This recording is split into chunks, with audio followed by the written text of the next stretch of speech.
الحمد لله نحمده ونستعينه ونستغفره ونؤمن به ونتوكل عليه ونعوذ بالله من شرور أنفسنا ومن سيئات أعمالنا من يهده الله فلا مضل له ومن يضلل فلا هادي له ونشهد أن لا إله إلا الله وحده لا شريك له ونشهد أن محمدا عبده ورسوله صلى الله تعالى عليه وعلى آله وأصحابه وبارك وسلم تسليما كثيرا كثيرا أما بعد فأعوذ بالله من الشيطان الرجيم بسم الله الرحمن الرحيم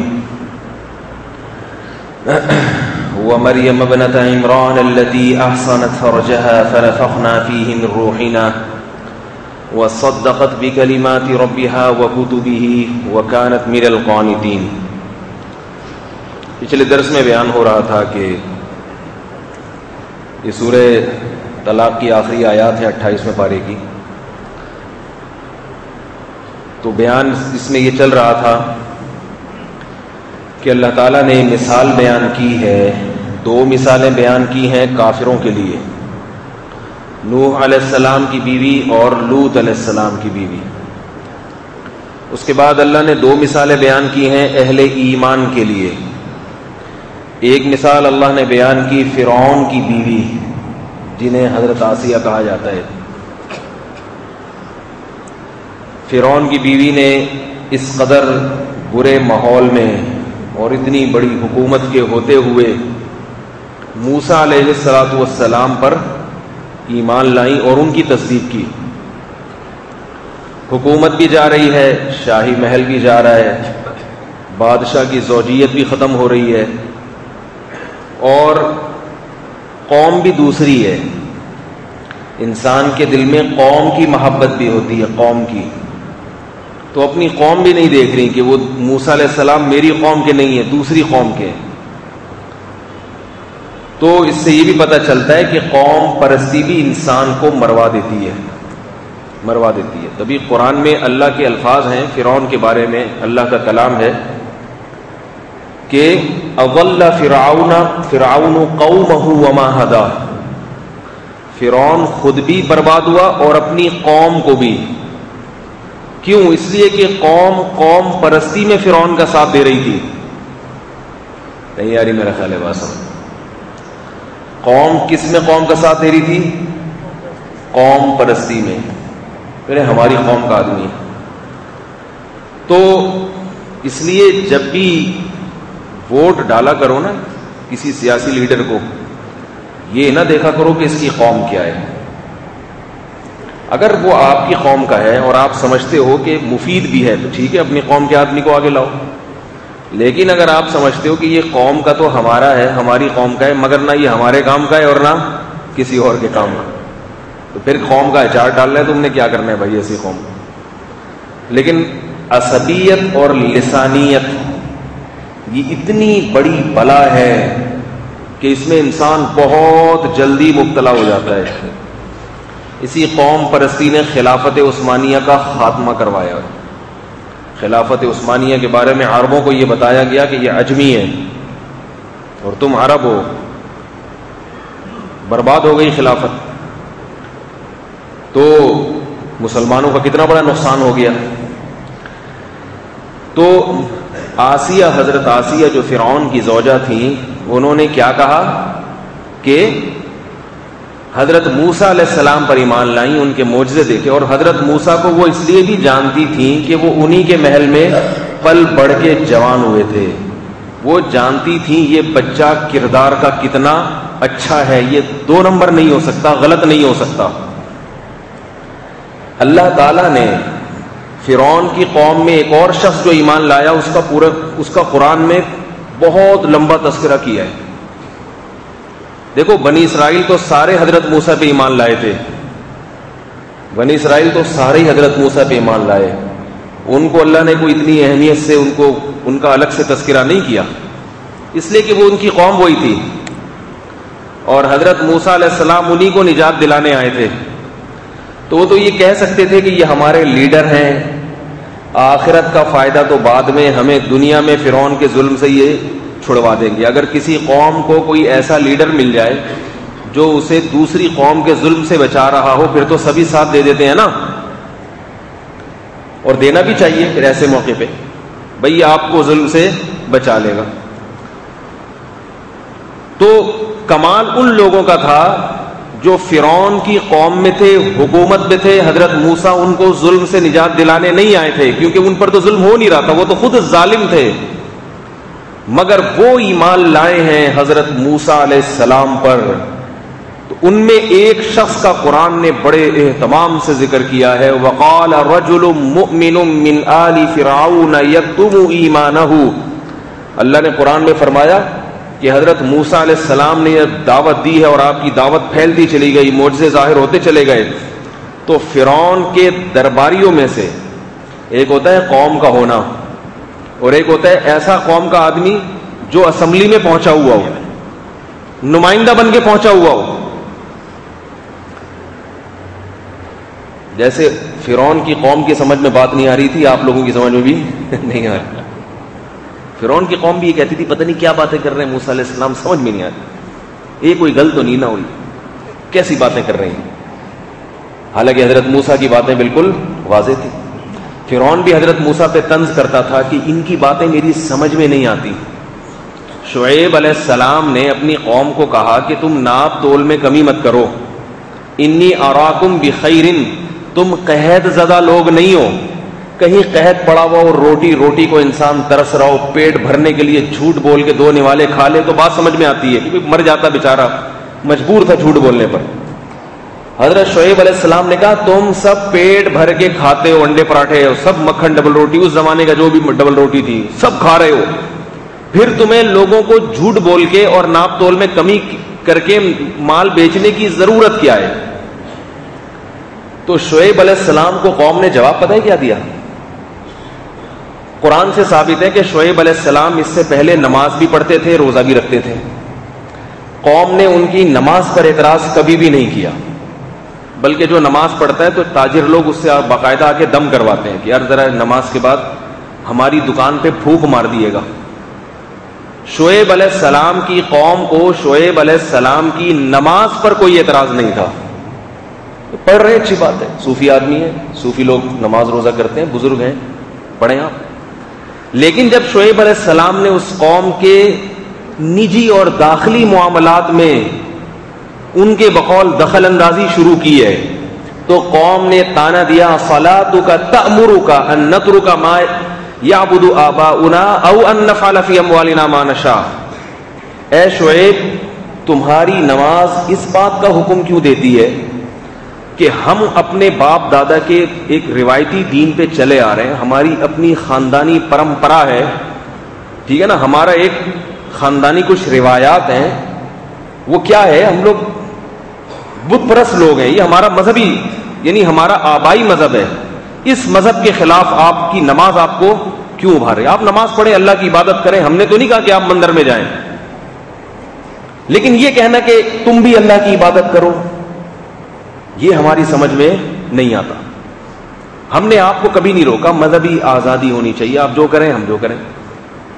اور دوسری بات یہ, او ان نفعل فی اموالنا ما نشاء, دوسری بات یہ کہ تاجر ہم ہیں, دکان ہم نے چلانی ہے, گھر ہم نے چلانا ہے, اور وہ جو کسٹمر ہے وہ بھی ہماری قوم کا آدمی ہے, ہم کس کو کتنی ٹوپیاں کرا رہے ہیں یہ ہمارا اور ان کا معاملہ ہے, اس میں آپ کا کیا معاملہ؟ تو صوفی صاحب ہیں, آپ تو جائیں اللہ کرے مسجد میں بیٹھ کے خانقاہ چلائیں, آپ خانقاہ چلائیں آپ. تو جب شعیب علیہ السلام نے ان 2 چیزوں پہ زد کرنا شروع کیا, ان 2 چیزوں کو ہدف بنایا ہے, بھئی یہ بتوں کی نہیں کرو عبادت. اور شعیب علیہ السلام تو اللہ کے طرف سے بھیجے گئے تھے نا کہ آپ نے کہنا ہے, اللہ کا نمائندہ ہوں میں. یہ میں اس لیے کہہ رہا ہوں کہ ہم میں سے ہر شخص اللہ کا نمائندہ نہیں ہے. آپ کی ذمہ داری ایک دفعہ کہیں مان جائے ٹھیک ہے, ورنہ پتلی گلی سے نکل لیں. بعض لوگ اپنے آپ کو پیغمبر سمجھ کے نا وہ بھی پیچھے پڑ جاتے ہیں کسی ہاتھ دھو کے. تو ہمیں پیچھے پڑنے کا حکم نہیں ہے. ہمیں کیا حکم ہے؟ محبت سے ایک دفعہ دعوت دے دی, آ گیا ٹھیک ہے, نہیں تو اپنا کام کریں. سمجھ رہے ہیں بات کو؟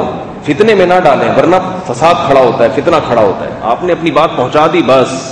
ہاں جو آپ کے ماتحت ہیں ان پہ آپ زور لگا سکتے ہیں, جو آپ کے ماتحت ہیں، بیوی بچے آپ کے ماتحت ہوتے ہیں، ان کو آپ زبردستی بھی شریعت پہ عمل کرا سکتے ہیں، بشرطے کہ آپ میں اتنی پاور ہو اور پھر جو نتیجہ نکلے گا اس کا تحمل بھی ہو. ٹھیک ہے نا. اس میں بھی علماء کہتے ہیں کہ اس زمانے میں جتنی آپ میں استطاعت ہے، ایسا آپ نے بیوی کو زبردستی پردہ کرا دیا. وہ میں مثال دیتا ہوں نا، ایک عورت پکوڑے بنا بنا کے کھا رہی تھی، تو میاں کو خیال ہوا سارے پکوڑے تو یہ چکھنے چکھنے میں خود ہی کھا جائے گی. تو اس نے بیوی کو دھمکی دی کہ اگر مزید تو یہ پکوڑے کھانا بند کر دے ورنہ، یہ ہمارے حضرت واقعہ سنایا کرتے تھے، یہ پکوڑے کھانا بند کر دے ورنہ. تو عورت نے کرچھلی اٹھائی ہو جس سے پکوڑے پکیری، ورنہ کیا کرے گا؟ کرے ورنہ صبر کروں گا، اور کیا کروں گا. تو جب گھر کا یہ ماحول ہو، پھر آپ اگر سختی کریں گے تو بجائے فائدے کے نقصان ہو. تو اس میں پھر طریقے سے تمیز سے ذرا اپنی ذمہ داری پہ. تو شعیب علیہ السلام نے جب یہ سمجھایا کہ بھئی مال میں یہ نہ کرو اور یوں نہ کرو، تو پھر لوگوں نے کیا کہا؟ یا شعیب ما نفقہ کثیرا مما تقول، اے شعیب تمہاری باتیں ہماری سمجھ میں نہیں آتی. حالانکہ بتاؤ اس میں کوئی سمجھنے والی بات ہے؟ شعیب علیہ السلام کہہ رہے ہیں کہ جب تمہیں اللہ حلال اتنا دے رہا ہے کہ تمہارے پیٹ بھر جاتا ہے، تو لوگوں کو بیوقوف بنا کے کیوں مال کھا رہے ہو؟ اور ان پتھروں کے بنے ہوئے بتوں کو جو اپنے ہاتھوں سے جو 50 روپے کا مل رہا ہے، 100 روپے والا الگ مل رہا ہے، بیٹری والا الگ مل رہا ہے، چارجنگ والا الگ مل رہا ہے بھائی، نہ یہ دیکھ سکتا ہے نہ سن سکتا ہے. تو جس احکم الحاکمین نے تمہیں پیدا کیا، جس نے پیدا کیا، اس کو چھوڑ کر ان کے پیچھے پڑ گئے ہو.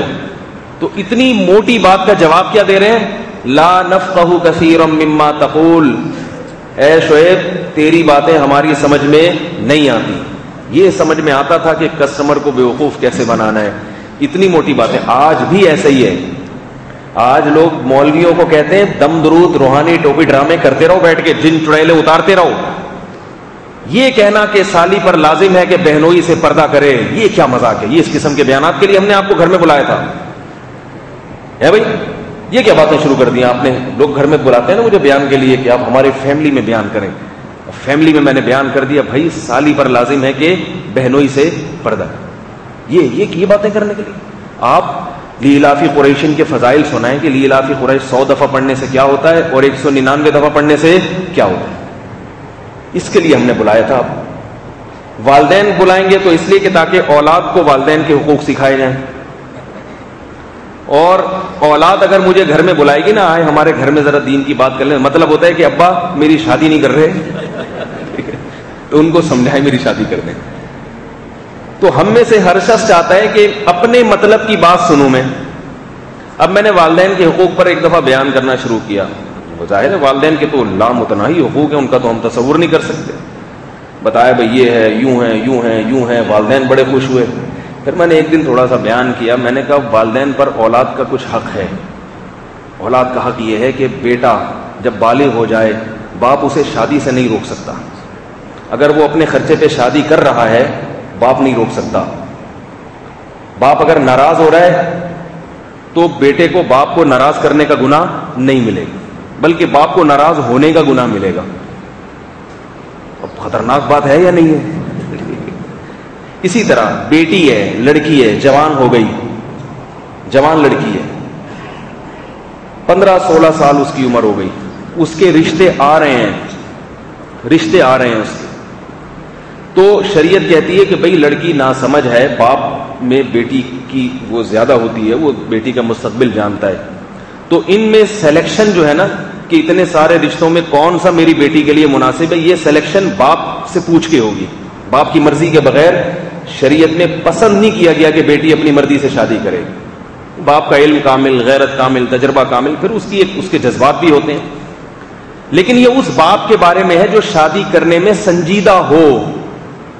لیکن اگر ابا جی کی رائے یہ کہ بیٹا بھی کرنی نہیں ہے آپ نے، خطرناک بات ہے، کان کھول کے سن لیں. بیٹا ابھی آپ نے کرنی نہیں ہے، رشتہ آیا ہوا ہے لیکن میں یہ نہیں کہ رشتہ مجھے پسند نہیں ہے، میں نے ابھی کرنی نہیں ہے. ابھی آپ اسٹیبل ہو جاؤ، ابھی آپ پہلے اپنی میڈیکل کی تعلیم مکمل کر لو، یا ابھی یہ کر لو، یا ابھی وہ کر لو.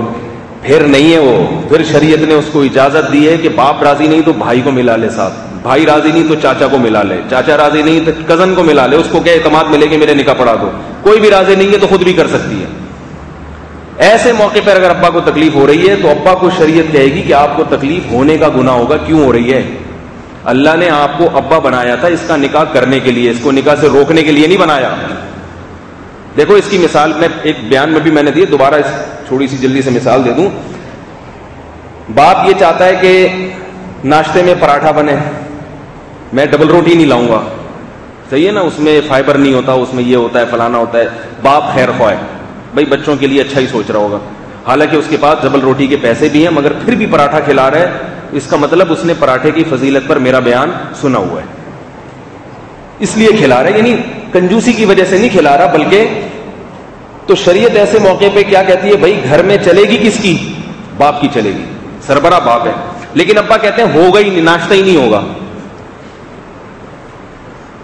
پھر تھوڑی چلے گی. ابا آپ کو اللہ نے پیسہ اس لیے دیا ہے کہ آپ ہمیں کھلائیں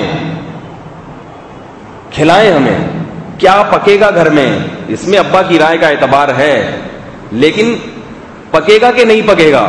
وہ تو پکے گا بھائی, وہ تو پکے گا.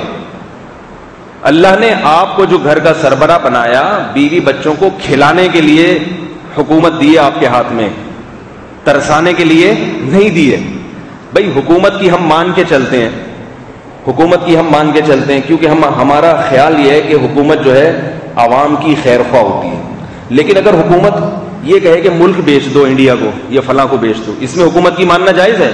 بھائی آپ حاکم تھے اس لیے کہ آپ ہماری خیر خواہی میں, اگر آپ کام ایسا کرنا شروع کر دیں جو بالکل ہی 100% ہماری بدخواہی میں جا رہا ہو. نبی صلی اللہ علیہ وسلم نے صحابہ کرام کو کہیں بھیجا اور ان کو حکم دیا کہ امیر کی اطاعت کرنا, امیر کی اطاعت, کچھ بھی ہو جائے, چاہے تمہیں اس کا حکم کڑوا لگے یا میٹھا لگے, امیر کی بات ماننا. صحابہ گئے تو ان سے کوئی غلطی ہو گئی تو امیر نے حکم دیا کہ آگ میں چھلانگ مار دو. صحیح حدیث ہے. اب وہ پریشان ہو گئے. ایک طرف نبی کی حدیث ہے کہ امیر جو بھی کہے اس کی نافرمانی نہیں کرنی, لیکن وہ ذہین تھے, فطین تھے. انہوں نے کہا کہ ہم نے محمد صلی اللہ علیہ وسلم کی فرما برداری کیوں کی ہے اور ہم امیر کی اطاعت کیوں کر رہے ہیں؟ تاکہ آگ سے بچ سکیں, جہنم کی آگ سے بچنے کے لیے کیا نا ہم نے یہ سب کچھ. تو اگر اسی آگ میں چھلانگ لگانی ہے, ہم نے اسی آگ میں جلنا ہے, تو یہ کیسا حکم ہے؟ یعنی صحابہ سمجھ گئے کہ امیر کا مقصد خیر خواہی تھی ہماری, آگ میں جلانے میں کوئی خیر خواہی نہیں ہے. انہوں نے نہیں مانی بات.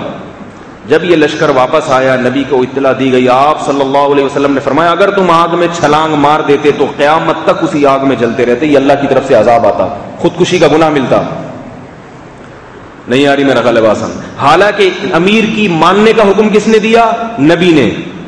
اور بنایا امیر کس نے؟ نبی نے. نبی کے بنائے ہوئے امیر اور نبی کے واجب یعنی اعتمار جسے عربی میں کہتے ہیں نا, جس کے حکم کو ماننا واجب ہو, اس امیر کی اطاعت بھی ایسے کاموں میں جائز نہیں ہے جس میں آپ کا نقصان ہی نقصان ہو. تو ابا کی اطاعت بھی ایسے کاموں میں لازم نہیں ہے جس میں آپ کا نقصان ہی نقصان ہو. نقصان ایک وہ ہوتا ہے جس کو ہم نقصان کہتے ہیں اور ایک وہ ہوتا ہے جس کو شریعت نقصان کہتی ہے. بعض چیزوں کو والدین نقصان نہیں سمجھتے لیکن شریعت اس کو نقصان کہتی ہے. والدین تو اس کو نقصان مانیں گے, آج بچے نے ناشتہ نہیں کیا, آج بیچارہ بغیر لنچ کے اسکول چلا گیا, اس کو تو نقصان کہتے ہیں. گناہ ہو گیا بچے سے, بد نظری ہو گئی, لڑکی سے دوستی ہو گئی کسی سے, والدین کہتے ہیں ایکچولی یہ تو کلچر ہے, ماحول ہے, ایکچولی یہ تو چل رہا ہے, تو بیٹا دیکھو بہت زیادہ نیک ہوں گے تو بیٹا یہ مناسب نہیں ہے, زیادہ یہی کہہ دیں گے.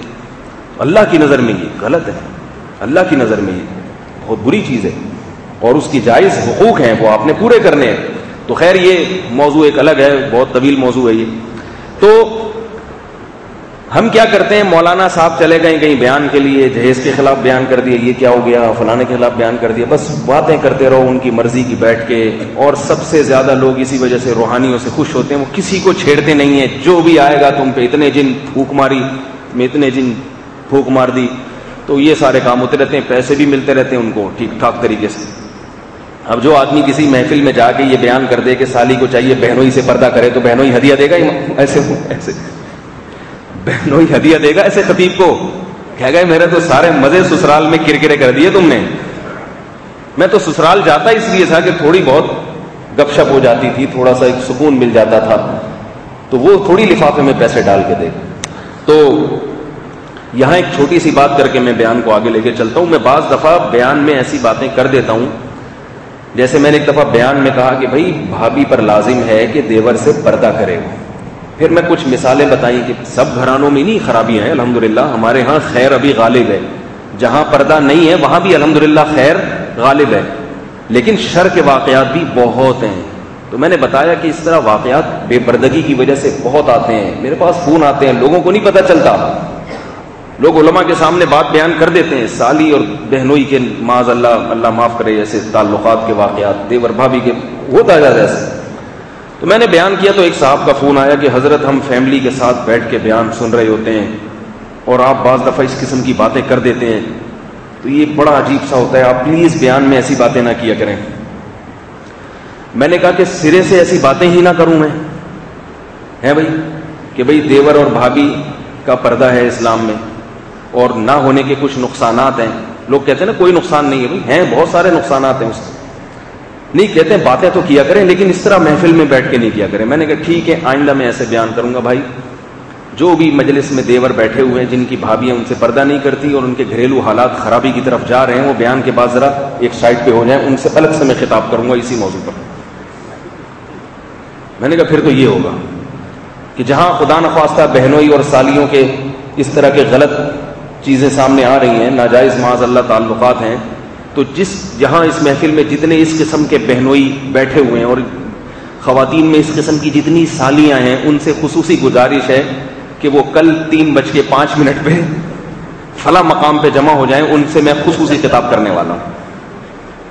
تو کہنے لگے نہیں یہ میرا مطلب یہ تو نہیں ہے. تو میں نے کہا بھائی اصول یہ ہے کہ جب کسی پہ اعتراض کرو تو اس کا پھر کوئی آلٹرنیٹ پیش کرو اس کے سامنے, کہ حضرت یہ نہیں بلکہ یوں ہو جائے تو زیادہ اچھا. جب آلٹرنیٹ نہیں ہے تو پھر ہر خیر میں بھی کچھ نہ کچھ شر ہوتا ہے. یہ دیکھا جاتا ہے کہ خیر غالب ہے یا شر غالب ہے.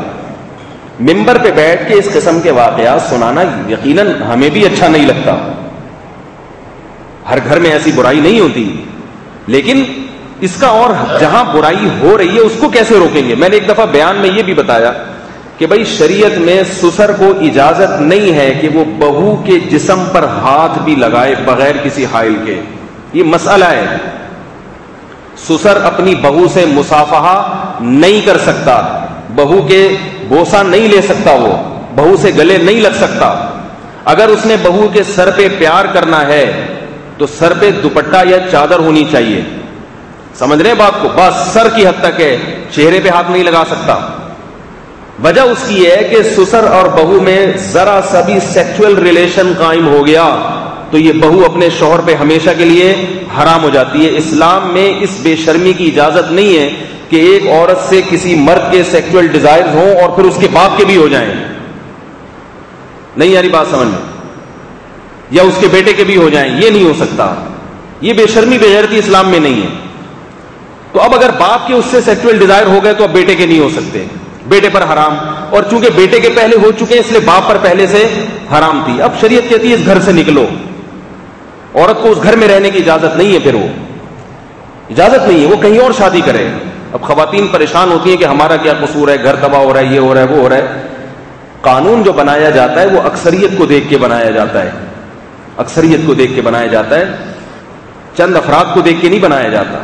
اگر اس کی اسلام میں گنجائش دو اور اس طرح سے اتنی سختی نہ ہوتی تو گھروں کا ماحول بہت سخت برباد ہونے کا خطرہ بھی. کم از کم اتنا تو ہے نا کہ جب سسر کو پتا ہوگا کہ اگر میرا اس سے ایسا کچھ ہوا, یا بہو کو پتا ہوتا ہے کہ اگر ہوا تو میں اپنے شوہر پہ حرام ہو جائیں گی, بہت احتیاط کرتی ہے. لوگ اللہ کے خوف سے احتیاط نہیں کرتے آج کل, لیکن اس بارے میں ڈرتے ہیں کہ نکاح نہ ٹوٹ جائے, نکاح نہ خراب ہو جائے. تو اب میں نے یہ مسئلہ بیان کیا, اس پہ بعض لوگ کہہ رہے ہیں کہ بھائی آپ, ہم بہو بھی بیٹھی ہوئی, سسر بھی بیٹھے ہوئے, یہ بیان آپ کا ہم سن رہے ہیں اور اس طرح کی بات آئی تو ہمیں تو بڑا ہوا. تو بھائی میں کہاں جا کے یہ مسئلہ بیان کروں, ٹھیک ہے نا. تو میں بیان میں یہ کہوں بھائی اس قسم کے سسر اور جو بھی احتیاط نہیں کرتے اور اس قسم کی جتنی بہویں ہیں وہ کل 3:05 پہ ان میں الگ سے ایک بیان ہوگا. بیان تو ہوتا ہے, تبھی رسول اللہ صلی اللہ علیہ وسلم نے ایسے مسائل بھی کھلے عام بیان کیے جو بظاہر حیا کے خلاف ہیں, مگر بیان کیے, بہت زیادہ بیان کیا آپ صلی اللہ علیہ وسلم نے, کیونکہ شریعت تو کامل ہے نا. اور حیرت اس پر ہوتی ہے کہ لوگ ڈرامے دیکھ رہے ہیں, فلمیں دیکھ رہے ہیں, اس پہ ان کو کچھ بھی نہیں ہوتا. وہاں ساری جوائنٹ فیملی پوری بیٹھی ہوئی ہے, سسر بھی بیٹھے ہیں, بہو بھی بیٹھی ہوئی ہے, فلم دیکھ رہے ہیں سارے سینما گھر میں, اور مولوی صاحب بہت تمیز سے اور ادب کے دائرے میں رہتے ہوئے بے حیائی کو روکنے کے لیے, بے حیائی پھیلانے کے لیے نہیں, روکنے کے لیے ایک مسئلہ بیان کر رہے ہیں. تو یار یہ کیسی باتیں کر رہے ہیں, کیسی باتیں کر رہے ہیں. تھوڑا سا ذہن کو کشادہ رکھیں, اور جب بھی اشکال کریں تو اس کا آلٹرنیٹ پیش کریں, آلٹرنیٹ کہ بھئی یہ ہے. تو جو ہے میں بات کر رہا تھا, شعیب علیہ الصلوۃ والسلام نے قوم کو سمجھایا تو لوگ پریشان کہ بھئی یہ کیا بات ہے. تو وہی بات ہے, آج کل علماء سے بھی لوگ کہتے ہیں یہ ہمارے داخلی معاملات میں جو جہیز ہے, بارات ہے, اور یہ جو یہ سب کچھ ہو رہا ہے, نکاح دیر سے کرنا, یہی تو فساد ہے معاشرے میں, یہی تو برائیاں ہیں جو پھیل رہی ہیں معاشرے میں ہمارے.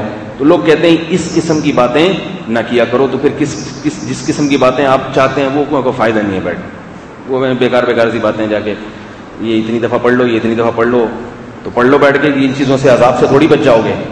شعیب علیہ السلام نے اپنی قوم سے کہا کہ حلال کماؤ, حلال, 2 نمبری چھوڑ دو. یہ تو گاہکوں کو آج کتنے لوگ نے ہلکے باٹ رکھے ہوئے ہیں. یہ 2 کلو کے بٹے جو دکانوں میں ہوتے ہیں نا, کبھی چھاپا پڑتا ہے تو پتہ چلتا ہے 2 کلو کے نہیں ہیں. یہ جو دودھ والے ہیں انہوں نے 1 لیٹر کے پیمانے بہت سونے کم کیے ہوئے ہوتے ہیں, 1 لیٹر نہیں ہوتا. ملاوٹ اتنی ہے, نبی نے فرمایا جو ملاوٹ کرتا ہے وہ ہم میں سے نہیں ہے, گویا مسلمان ہی نہیں ہے وہ. کس قدر نبی صلی اللہ علیہ وسلم نے تجارت میں ایمانداری کا حکم دیا. ایک دفعہ آپ صلی اللہ علیہ وسلم بازار میں گئے, گندم رکھی ہوئی ہے اوپر خشک, گیلی گندم نہیں بکتی, آپ کو پتا ہے نا, خشک گندم بکتی ہے, اوپر خشک رکھی ہوئی ہے. آپ صلی اللہ علیہ وسلم نے ہاتھ مارا گندم میں, اندر گیلی گندم تھی. آپ نے ان تاجر سے کہا کہ یہ گیلی اوپر کیوں نہیں ہے, اس سے تو دکاندار کو دھوکا ہوگا. بند ہو گیا کیا بند ہو گیا؟ اچھا, تو اس کا انتظام کرنا چاہیے نا پہلے سے.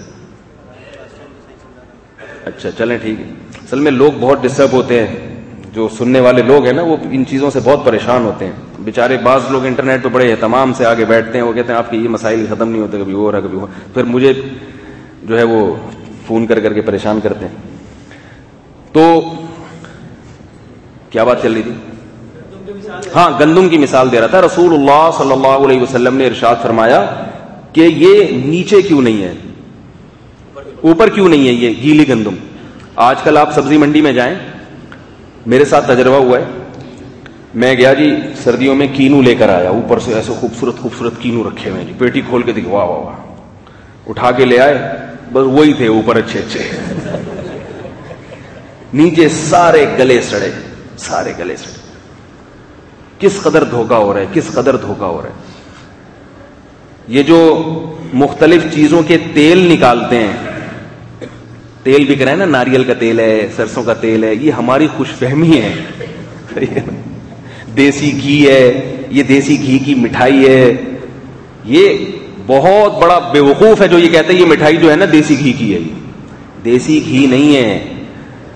ایسی بڑی جو بڑے جو تاجر ہیں نا, جن کی مٹھائیاں مشہور ہیں, میں نام نہیں لوں گا, مجھے ایک صاحب نے بتایا کہ میں نے خود ان کی گاڑی دیکھی ایسی فیکٹری کے باہر کھڑی ہوئی ہے جس میں دیسی گھی کے ایسنس ہوتے ہیں نا, جو ذائقہ ہوتا ہے, وہ پڑیاں بک رہی ہیں تھوک کے حساب سے, اور وہ گھی میں ڈالی جا رہی ہیں, اس سے دیسی گھی کی خوشبو آ رہی ہے اور وہ مٹھائیوں میں ملائی جا رہی ہے. 1 مہینہ پہلے میں جوڑیا بازار گیا تو میں نے کہا بھائی میں نے یہاں سے سرسوں کا تیل خریدا کسی دکان سے. سرسوں کا تیل کھانے میں ڈال کے پکایا کریں, صحت کے لیے بے انتہا مفید ہے. کھانا جو کھایا کریں نا یہ سرسوں کے تیل میں کھایا کریں, ذائقے دار بھی ہوتا ہے اور بہت اچھا ہوتا ہے صحت کے لیے, اور مہنگا بھی نہیں پڑتا, کیونکہ عام تیل کے 3-4 چمچ پڑیں گے, اس کا 1 چمچ جائے گا تو وہ برابر حساب ہو جاتا ہے.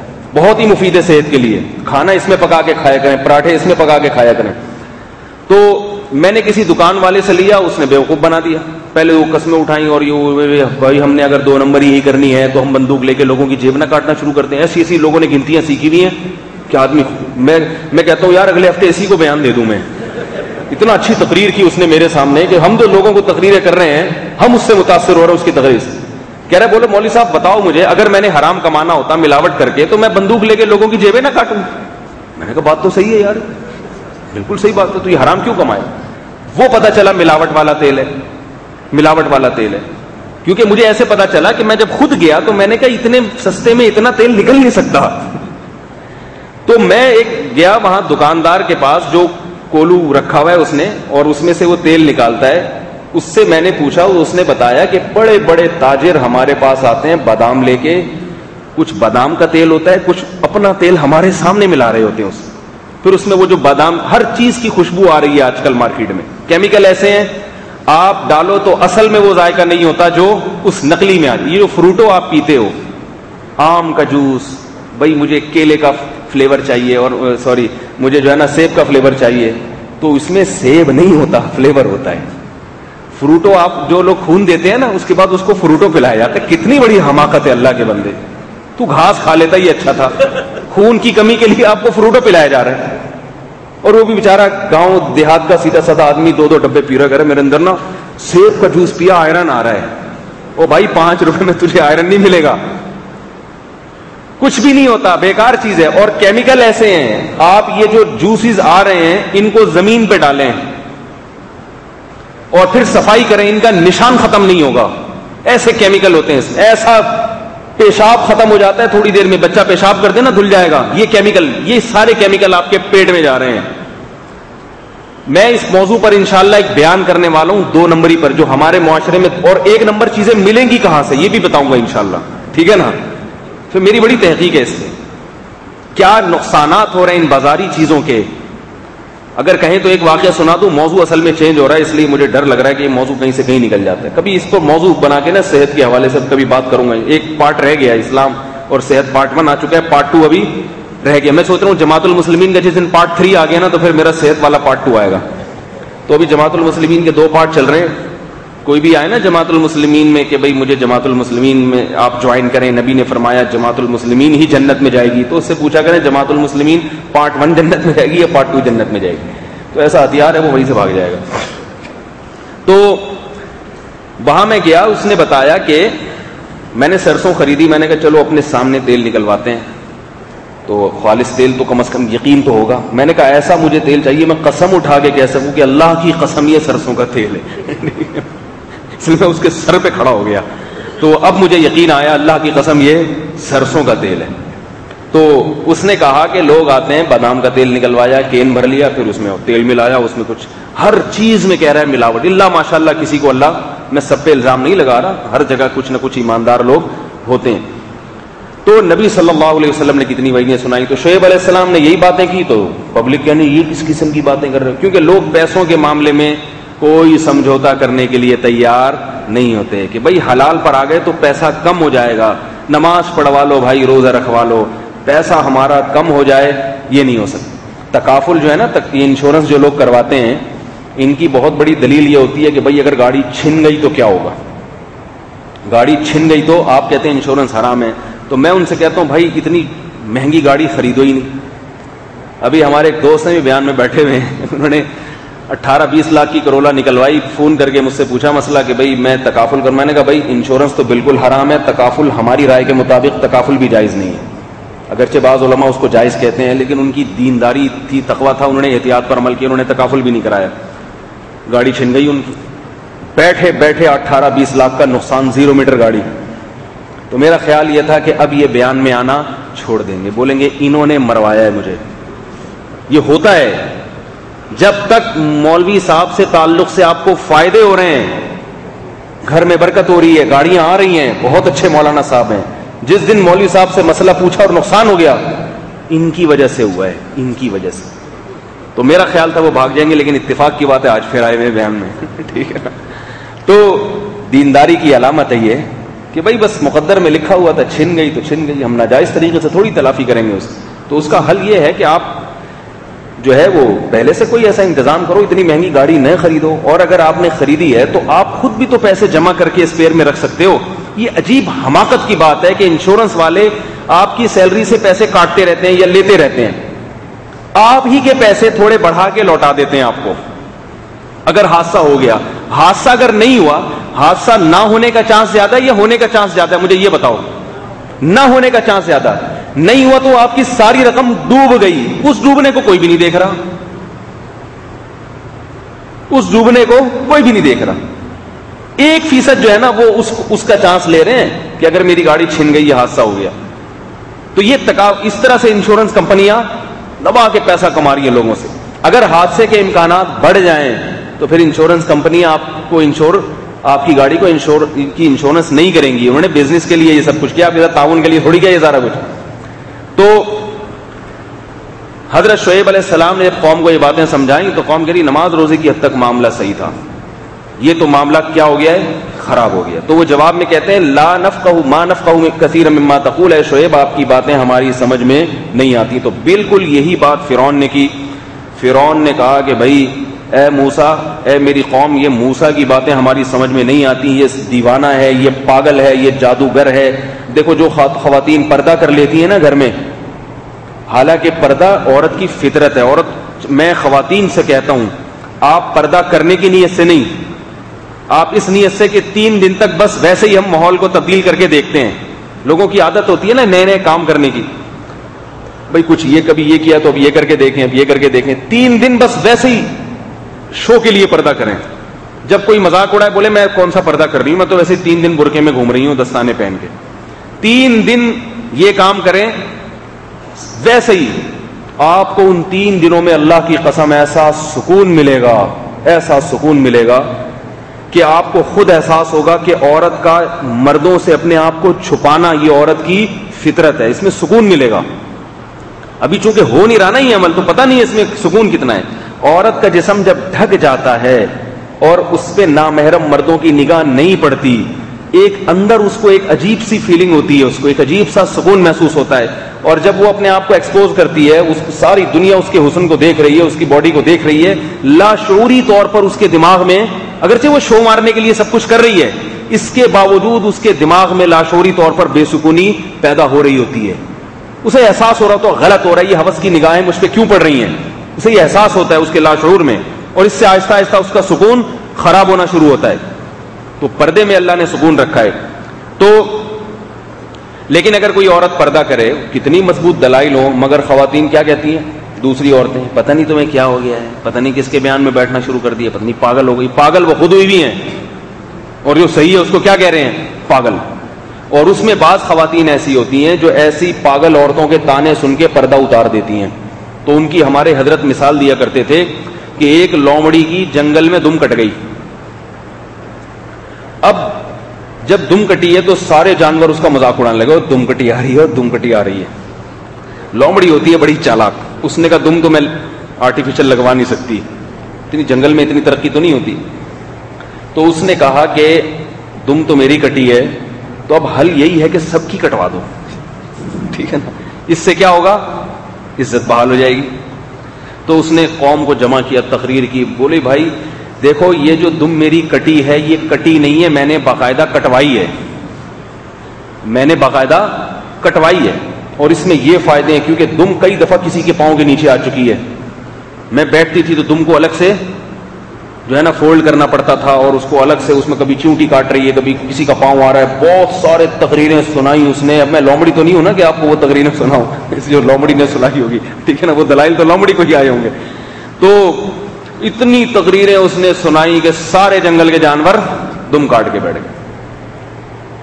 اور ایک اور واقعہ حضرت سنایا کرتے تھے کہ ایک بادشاہ کے وزیر کو خواب آیا کہ بارش ہونے والی ہے, جو بھی اس کا پانی پیے گا وہ پاگل ہو جائے گا.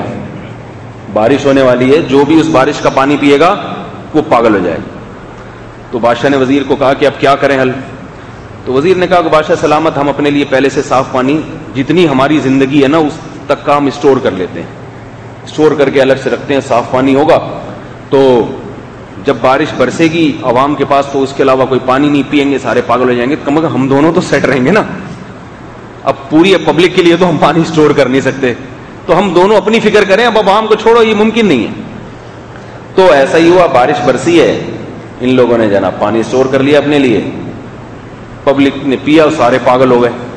اب جب سارے پاگل ہو گئے اور 2 ہی عقل مند ہیں, تو ان پاگلوں کو یہ 2 پاگل نظر آنے لگے اور وہ خود ایک دوسرے کو عقل مند سمجھنے لگے. سمجھ رہے بات کو کہ نہیں سمجھ رہے؟ مجھے اگر نہیں سمجھ رہے تو اس کا مطلب آپ لوگوں نے بھی پیا تھا اس کا پانی. تو وہ جو جتنی رعایا تھی نا، جتنی عوام تھی، وہ تو سب ایک جیسے پاگل ہو گئے نا، سارے بہکی بہکی باتیں کر رہے ہیں. تو پاگل کو تو پاگل صحیح لگتا ہے، ساری الٹی الٹی باتیں پھینکو ایک نمبر کے بنے ہوئے، کہہ رہے ہیں یار بالکل یہ بھی. لیکن جب وہ بادشاہ اور وزیر سے ملتے کہتے ہیں ان کو پتہ نہیں کیا ہو گیا، یہ کیوں الٹی الٹی. جیسے جو آدمی الٹا ہو اس کو ساری دنیا الٹی نظر آئے گی، تو خود الٹا کھڑا ہوا. اس کا حل یہ نہیں کہ سب دنیا کو پلٹ دو، بھائی اس کو سیدھا کر دو، تو اس کو سب سیدھے نظر آنا شروع ہوں گے. تو اب کیا ہوا ہے کہ جی وہ اب انہوں نے بادشاہ کے خلاف احتجاج شروع کر دیا. بادشاہ وزیر کو حکومت سے باہر نکالو، دوسرا بادشاہ آنا چاہیے، یہ پاگل ہو گیا، ہمارا بادشاہ بھی پاگل ہو گیا، وزیر بھی پاگل. بادشاہ وزیر کو کنارے پہ لے کے گیا، بولا یار یہ تو پہلے سے بھی بڑی مصیبت میں پھنس گئے، اب حل کیا ہے؟ وزیر نے کہا ایک ہی حل ہے، ہم بھی پی لیں یہ پانی. ٹھیک ہے نا، ہم بھی پی لیں، ہم بھی پاگل ہو جائیں گے تو سیٹ ہو جائیں گے.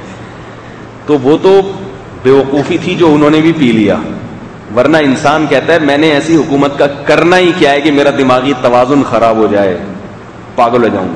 تو جو خواتین پردہ نہیں کرتی وہ پاگل ہیں، سمجھ رہے ہیں؟ اپنی فطرت کے بھی خلاف چل رہی ہیں، شریعت کے بھی خلاف چل رہی ہیں، جہنم کی آگ کو خرید رہی ہیں. اور جو پردہ کرتی ہیں وہ عقل مند ہیں، لیکن عقل مندوں کی تعداد تھوڑی ہے اور بے پرداؤں کی تعداد زیادہ ہے. تو یہ تانے سن سن کے نا پاگل پنے کے، تو یہ بھی وہ بارش کا پانی پی لیتی ہے. حالانکہ پہلے اچھی بلی سیدھی سادھی اچھی زندگی گزر رہی ہے، پاگل ہو گئے، پاگل ہو گئے، اب جناب الٹے ہو گئے.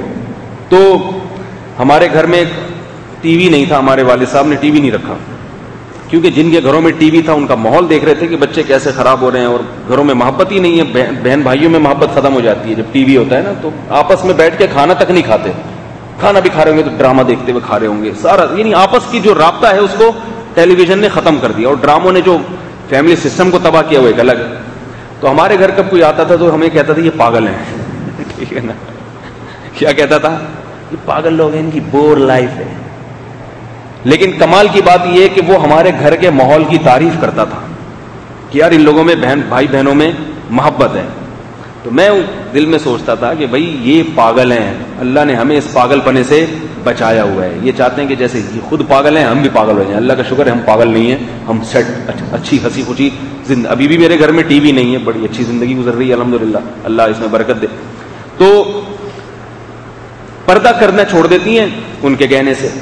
تو حضرت آسیہ جو فرعون کی زوجہ تھیں ان کو فرعون بھی پاگل لگنے لگا، اور فرعون کے جتنے درباری تھے وہ سارے کیا لگنے لگے؟ پاگل. اس نے کہا موسیٰ علیہ السلام اگرچہ غریب ہیں، بات صحیح کر رہے ہیں، کیوں دعویٰ کیا موسیٰ علیہ السلام کا؟ فرعون خدا نہیں ہے، اللہ وہ ہے جس نے آسمانوں اور زمینوں کو اور خود اس فرعون کو اور اس کے باپ دادا کو بنایا، یہ نہیں ہے. تو حضرت آسیہ نے کہا اس میں کون سی ایسی بات ہے جو جس کی تشریح کی ضرورت ہے؟ تو بالکل واضح بات ہے، یہ تو پیدا ہوا ہے اور یہ مر جائے گا، اس سے پہلے لوگ مر گئے، ہم ایسے کے سامنے سر کیوں جھکائیں جو مر جائے گا؟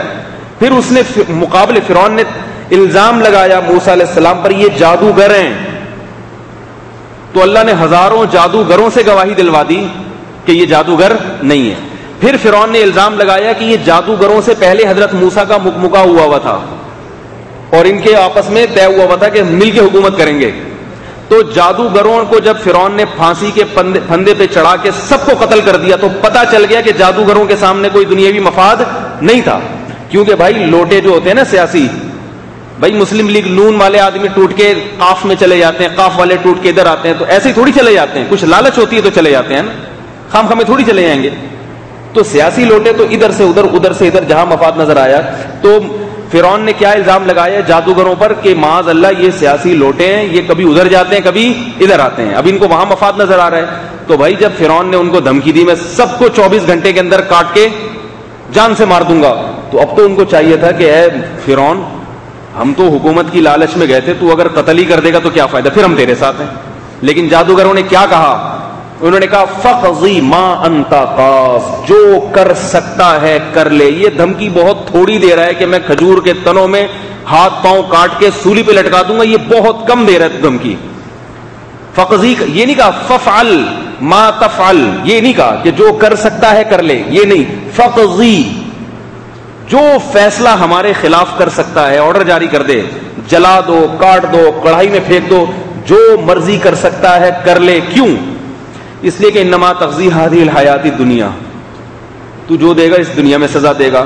اور اگر ہم نے موسیٰ کی ان دلیل کو دیکھ کر موسیٰ پہ ایمان نہیں لائے، جبکہ ہمارے آج ایمان نہ لانے سے بہت ساری دنیا کافر ہو جائے گی، بہت ساری دنیا. اللہ کہیں گے نا جب تم تو جانتے تھے کہ یہ جادوگر نہیں ہے، پبلک کے سامنے اگر بات مخفی تھی تو تم تو جانتے تھے جادو کیا ہوتا ہے، معجزہ کیا ہوتا ہے. تمہیں تو پتا تھا کہ ہم جو رسیوں کو سانپ بنا رہے ہیں حقیقت میں نہیں بنا رہے، وہ نظر آ رہی ہیں. اور موسیٰ نے لاٹھی جب پھینکی ہے تو واقعی سانپ بن گئی، جبکہ جادوگر حقیقت کو تبدیل نہیں کر سکتا. اس پر میرا ایک مفصل بیان ہے.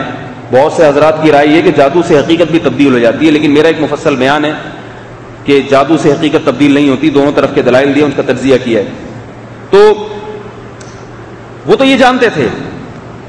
تو جادوگروں نے کہا کہ اگر ہم آج موسیٰ پر ایمان نہیں لائے تو ہمارا رب جو ہمیں سزا دے گا وہ سزا تیری سزا سے بڑی ہے. وہ سزا کیا؟ انہ من یأتی ربہ مجرما، کہ جو قیامت کے دن رب کے پاس مجرم بن کے آیا، فإن لہ نار جہنم، اس کے لیے تو جہنم کی آگ ہے.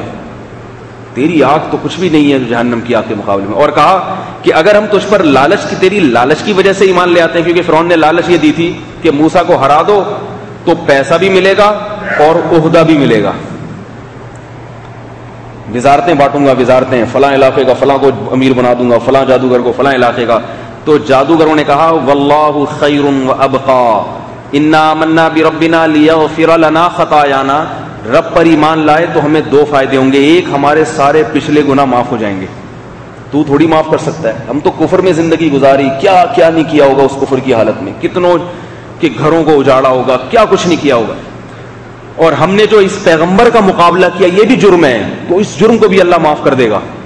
پیغمبر کے مقابلے میں آنا بھی تو ایک جرم ہے. اور دوسرا فائدہ یہ ہوگا کہ واللہ خیر وابقا، اللہ جو ہمیں اجر دے گا نا، تو حکومت دے گا ختم ہو جائے گی. اللہ جو دے گا وہ تیرے دینے سے بہتر بھی ہے، زیادہ بھی دے گا. تو یہ حکومت دے گا، اللہ جنت دے گا، جنت اس حکومت سے 1000 گنا بہتر ہے. اور ابقا، تو اگر زیادہ بھی دیتا ہو بالفرض تو تھوڑے دنوں کے لیے، تو بھی مر جائے گا، ہم بھی مر جائیں گے. اور اللہ جو دے گا وہ ہمیشہ کے لیے دے گا. دو چیزیں بتائی ہیں جنت کی تعریف میں کہ یہاں سے اچھی بھی ہے اور اس کی زندگی بھی لمبی ہے. تو ہم بے وقوف ہیں. تو فرعون کی بیوی نے یہ منظر بھی اپنی آنکھوں سے دیکھا تھا کہ میرے میاں کے دلائل کمزور ہیں، ہر میدان میں ہار رہا ہے، بس طاقت سے اپنا لوہا منوا رہا ہے. تو فرعون کی بیوی کو یقین ہو گیا کہ یہ اللہ کا سچا پیغمبر ہے.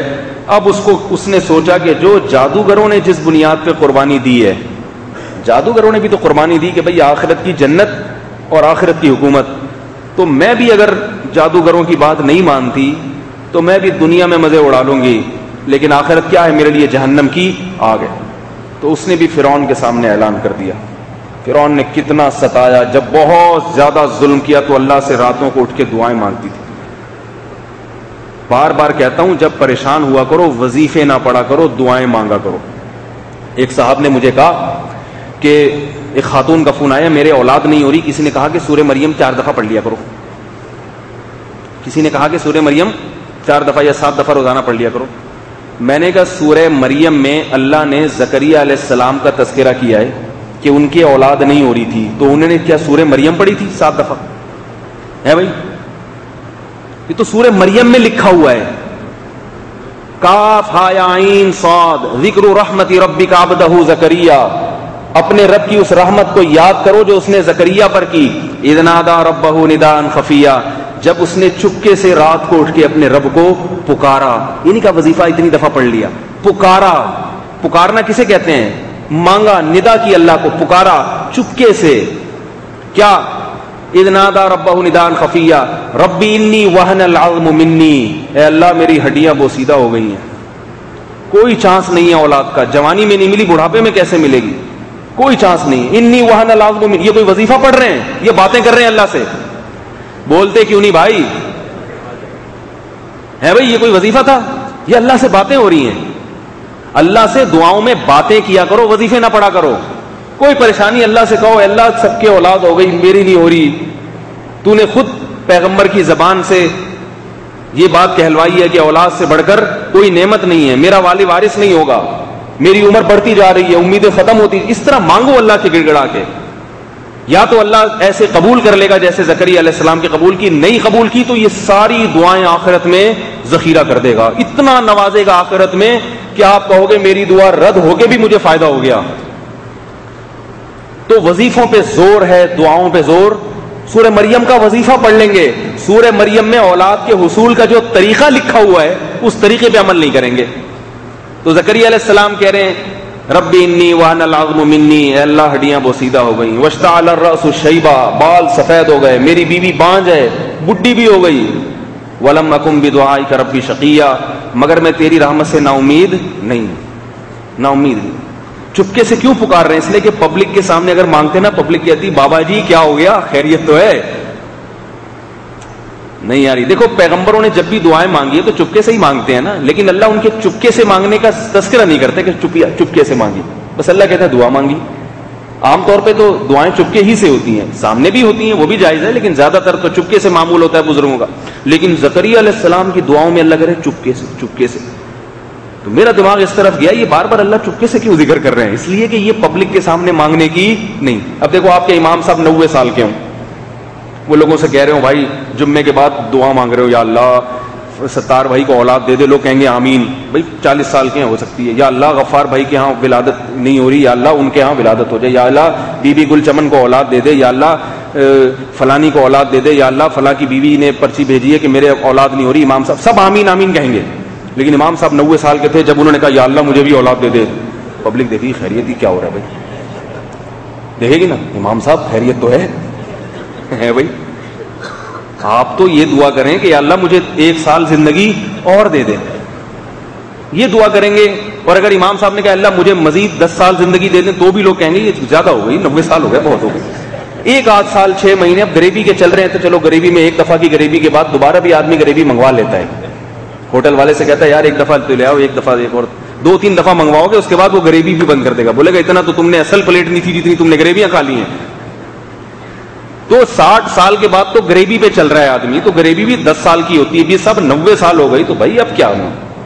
تو اسی وجہ سے زکریا علیہ السلام پبلک کے سامنے دعا نہیں مانگ رہے، چپکے سے اللہ ہڈیوں میں جان ختم ہو گئی ہے، بڈھا ہو گیا ہوں، بال سفید ہو گئے، بیوی تو جوانی میں بانج تھی، ساری رپورٹیں جو اس کی کرائی تھیں وہ سب کیا تھیں، بانج ہے اس کی اولاد نہیں ہوگی، اور بوڑھی بھی ہو گئی تو بوڑھی تو بانج نہ بھی ہو تو بھی نہیں ہوتی، لیکن اے اللہ میں تجھے رات کو اٹھ کے جو مانگ رہا ہوں، کیوں؟ ولم اکم بدعائک ربی شقیہ، میں تیری رحمت سے نا امید نہیں ہوں۔ تو سوال پیدا ہوتا ہے زکریا کوئی اور چیز مانگ لے ہیں بھائی، کچھ اور مانگ لے، صحت مانگ لے، سوال ہوتا ہے نا۔ تو حضرت زکریا علیہ السلام خود ہی اس سوال کا جواب دے رہے ہیں، حبلی من لدنک ولیہ، اے اللہ میں تیرا پیغمبر ہوں، دین کی دعوت اور دین کا کام میں نے کیا، میرے روحانی شاگرد ہزاروں لاکھوں ہیں مگر میرا جانشین نہیں ہے۔ اس سے پتہ چلتا ہے اولاد کتنی بڑی نعمت ہے، کتنی بڑی نعمت۔ بیٹا نہیں ہے تو میں دنیا سے گیا تو میرے شاگرد ہیں، میرے مریدین ہیں، میرے خلفاء ہیں، سب کچھ ہے، بیٹا تو نہیں ہوا نا میرا۔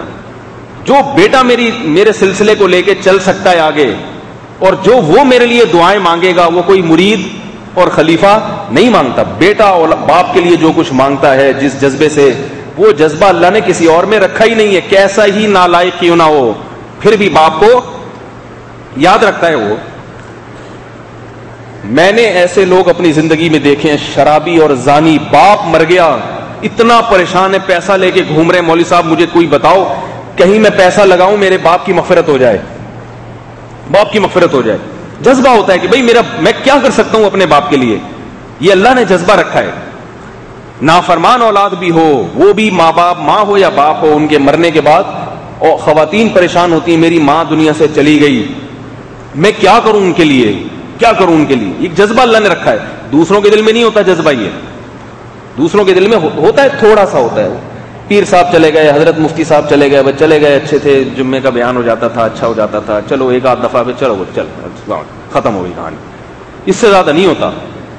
لیکن والدین کے لیے اولاد تھوڑی سی بھی اگر اس میں صلاحیت ہو، موت تک یاد رکھتی ہے۔ تبھی عبداللہ بن عمر رضی اللہ تعالیٰ عنہ کی بیوی کو طلاق ہو گئی، انہوں نے طلاق دے دی، نہیں بنی تو انہوں نے ارادہ کیا اب میں بغیر شادی کے زندگی گزاروں گا۔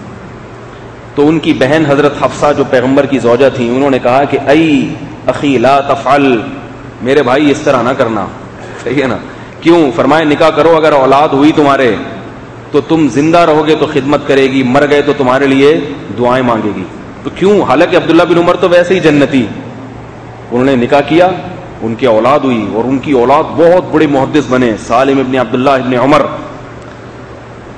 سالم ابن عبداللہ بہت بڑے محدث ہیں، وہ بخاری کی سینکڑوں حدیثیں عبداللہ بن عمر کے بیٹے سے مروی ہیں۔ تو میں کیا عرض کر رہا تھا، کیا بات چل رہی تھی؟ آپ لوگ بھی بھول جاتے ہیں یار، جلدی سے بات کو سمیٹیں۔ بات یہ کہاں سے آئی؟ حضرت آسیہ کی بات تو چل رہی تھی، یہ یہاں سے ٹرننگ دعا۔ ہاں میں یہ کہہ رہا تھا، دیکھو وہ کہہ رہی خاتون کے سورہ مریم کتنی دفعہ پڑھیں بھائی، سورہ مریم میں شروع یہاں سے ہو رہی ہے کہ زکریا علیہ السلام کی اولاد نہیں تھی، انہوں نے اللہ سے گڑ گڑا کے دعائیں مانگی۔ کوئی عبقری رسالہ نہیں پڑھا کہ اولاد کا طریقہ کیا لکھا ہوا ہے، کسی چوتھائی صاحب کے پاس نہیں گئے پھونک مار دو ہمارے، یا فلانے کے پاس نہیں گئے۔ زکریا علیہ السلام نے رات کو اللہ سے پکارا، اے اللہ مجھے اولاد دے دے، میں بوڑھا، میری بیوی بانجھ، مگر تیری رحمت سے مایوس نہیں ہوں، مجھے والی وارث چاہیے۔ اللہ نے کہا ٹھیک ہے چلو بھائی قبول، حالانکہ ساری زندگی سے مانگ رہے ہوں گے، اللہ نے دے دی اولاد۔ اور یہ بھی بتایا خوشخبری، اب اتنے خوش ہوئے جب پتہ چلا اولاد ہو رہی ہے۔ لوگ بڑھاپے میں اولاد نہیں چاہتے کہ پالیں گے کیسے، اب پالے گا کون؟ تو پتہ چلا اولاد چاہے کسی بھی عمر میں ہو، وہ بہرحال اللہ کی رحمت ہی ہے۔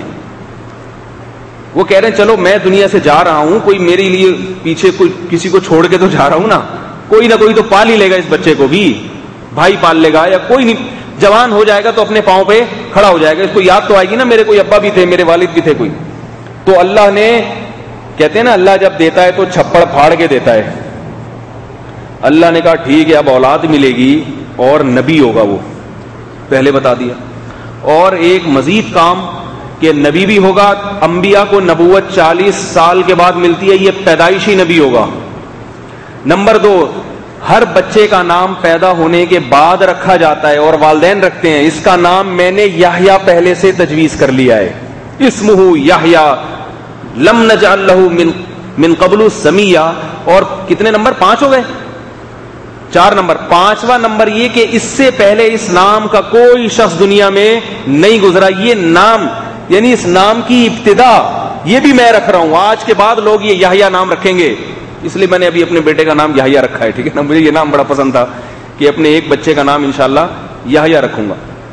تو بچوں کے نام پیغمبروں پہ رکھا کریں، محمد، عیسیٰ، ابراہیم، یوسف، یہ اسماعیل، یہ بڑے اچھے اچھے نام ہیں۔ آج کل عجیب عجیب چیزیں آ رہی ہیں ناموں کے حوالے سے، اور لڑکیوں کے نام تو پتہ نہیں کیا کیا رکھے جا رہے ہیں، عجیب عجیب، وریشا، وہ پتہ نہیں عجیب سا کوئی نکال کے لائیں گے کہیں سے، وہ کچھ نہ سمجھ میں نہیں آ رہا ہو اس کا مطلب کیا ہے۔ تو اسمہ یحییٰ، فرمایا اس کا نام کیا ہوگا؟ یحییٰ۔ تو اللہ نے جب دیا تو چھپڑ پھاڑ کے، پیدائشی نبی، ٹھیک ہے، اور ایک تو نبی، پھر دوسرا پیدائشی نبی، تیسرا نام بھی اللہ نے خود رکھا، اور چوتھا اس سے پہلے کوئی پیغمبر، اس نام کا کوئی شخص نہیں گزرا، یعنی یہ نام اللہ نے تجویز کیا۔ اور 5ویں فضیلت ایک اور تھی، وہ فضیلت یہ سیدن و حصورن، یہ قوم کا سردار بنے گا، قوم کا سردار۔ اور 6ٹھی فضیلت یہ کہ پیغمبر تو ہے لیکن اس میں ایک ایسا وصف ہے جو دوسروں سے اس کو ممتاز کر دے گا، حصورا، بہت زیادہ پاک دامن اور عفیف۔ پاک دامن عفیف کا مطلب ناجائز کی طرف ذرا بھی اس کی توجہ نہیں ہوگی۔ بعض علماء نے اس کی تفسیر میں لکھا ہے کہ حضرت یحییٰ علیہ السلام نے نکاح نہیں کیا، ان کو عورت کی طرف رغبت اللہ نے ان کی ختم کر دی، مگر یہ تفسیر صحیح نہیں ہے۔ صحیح تفسیر اس کی یہ ہے کہ وہ مرد تھے، انہوں نے نکاح بھی کیا، مگر ناجائز یعنی نامحرم عورت کی طرف ذرہ برابر بھی ان کی توجہ نہیں ہوگی۔ ایسا حلال پر اکتفا کریں گے کہ ایسے جیسے کہتے ہیں نا شریف آدمی، پاک دامن آدمی، دوسروں کی عورتوں کو بہو بیٹی سمجھنے والا، بہن سمجھنے والا، کہتے تو سب ہیں انٹی، ٹھیک ہے نا، سسٹر، بہن، کہتے سب ہیں۔ ایک صاحب نے بتایا لوگ کہتے حج پہ جاتے ہیں نا تو خاتون ہو تو خاتون کی خدمت زیادہ ہو رہی ہوتی ہے، خاتون کی خدمت، حاجی لوگ بھی بڑے اللہ تعالیٰ معاف فرمائے بڑے ہوشیار ہوتے ہیں، تو خاتون کی خدمت تو وہ بیویاں تاڑ لیتی ہیں۔ بیوی بڑی خطرناک چیز ہے، یاد رکھو، وہ سب سمجھتی ہے، بیوی تاڑ لیتی ہے کہ اس میں بوڑھی خاتون بھی ہیں, ان کو اتنا نہیں پوچھ رہا, اور فلانے کی بیگم کو بار بار محترمہ محترمہ میں آپ کی کیا خدمت کروں. تو یہ کیا ہوتا ہے کہ بھئی گناہ تو نہیں کر رہا, کوئی بد نظری بھی نہیں کر رہا, لیکن طبیعت بہرحال مائل ہو رہی ہے, طبیعت بہانے سے خیریت پوچھ رہا ہے. کوئی باقاعدہ بد نظری نہیں کی, کوئی حرام کوئی بری بات نہیں کی. حصور اسے کہتے ہیں کہ ناجائز سے ایسی توجہ ہٹے ناجائز کی طرف کہ رغبت ہی نہ ہو, طبعی رغبت بھی نہ ہو ناجائز کی, ناجائز سے نفرت ہو. جیسے ہمارے حضرت فرمایا کرتے تھے کہ لوگ کہتے ہیں کہ ہم جب نامحرم عورت کو دیکھتے ہیں تو بڑی مشکل ہوتی ہے نظر جھکانا, کوئی نسخہ بتاتے ہیں. حضرت فرماتے تھے کہ میرا اپنا معمول یہ ہے کہ میری نامحرم عورت پہ نظر پڑتی ہے تو مجھے نظر جھکانا نہیں پڑتی, خود بخود جھکتی ہے میری نظر. فرمایا مجھے اٹھا کے دیکھنا میرے لیے مشکل ہے, نظر اٹھا کے کسی نامحرم کو. یہ تقوی کا اعلیٰ مقام ہے. سمجھ میں آ رہی ہے بات؟ ہمارے حضرت کا تقویٰ تھا یہ. فرماتے ہیں کسی نامحرم عورت کو دیکھنا میرے لیے مشکل ہے, یعنی میری نظر اٹھتی نہیں ہے اس طرف, نظر خود. پھر فرماتے تھے اللہ نے اسپرنگ لگائے ہوئے ہیں, ہم لوگ آنکھیں پھاڑ پھاڑ کے دیکھ دیکھ کے وہ اسپرنگ خراب کر دیتے ہیں.